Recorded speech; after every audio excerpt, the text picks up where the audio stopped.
mstari ule wa 7. Yohana 15 mstari wa 7.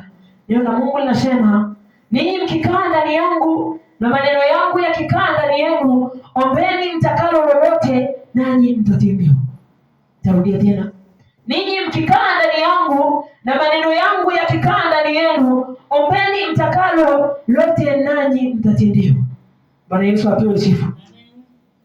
Nasema, wewe ukikaa ndani ya Yesu na maneno yake yakakaa ndani yako, una uwezo wa kwenda mbele zake na kumwomba chochote akakutendea.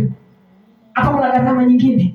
Ukiwa tayari umeshambeba Yesu ndani yako, ukiwa tayari umemkubali Yesu akakaa ndani yako, ndipo unaweza ukamwomba chochote akakutendea. Sio kwamba anamjibu yoyote ule, anamjibu yule ambaye amebeba gharama na kumkubali ya kwamba yeye akae ndani yake, ayaongoze maisha yake. Kama utakuwa umekubali gharama hiyo, basi Yesu anasema, ombeni lolote kwa jina langu nanyi mtatendewa. Anasema, mkikubali kukaa ndani yangu, yaani sisi tukikubali kukaa ndani ya Yesu, tukakubali yeye atuongoze, tukakubali yeye awe kiongozi kwenye maisha yetu, tukakubali yeye awe mwokozi kwenye maisha yetu, tukakubali yeye awe msaada wetu, ndipo tunaweza tukaomba jambo lolote na yeye akatutendea. Ni lazima uwe tayari umempokea Yesu na kuamini ya kwamba yeye anaweza, ukaamini ya kwamba yeye amefanyika kuwa daraja kwenye maisha yako, amefanyika kuwa msaada kwenye maisha yako. Kama tayari umembeba na ukakubali ya kwamba yeye akae ndani yako, yeye awe kiongozi kwenye maisha yako, basi anasema, ombeni lolote kwa jina langu na utatendewa.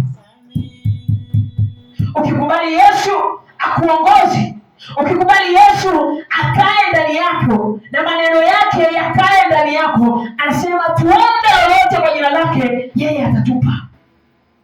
Ni kwa sababu ukiwa umekubali ya kwamba yeye akae ndani yako na ukakubali pia maneno yake yakae ndani yako, unaweza ukaenda mbele za Mungu ukamwambia, Baba, tayari hapa kifurushi changu kimejaa, ndio maana nakuja mbele zako nikijiamini.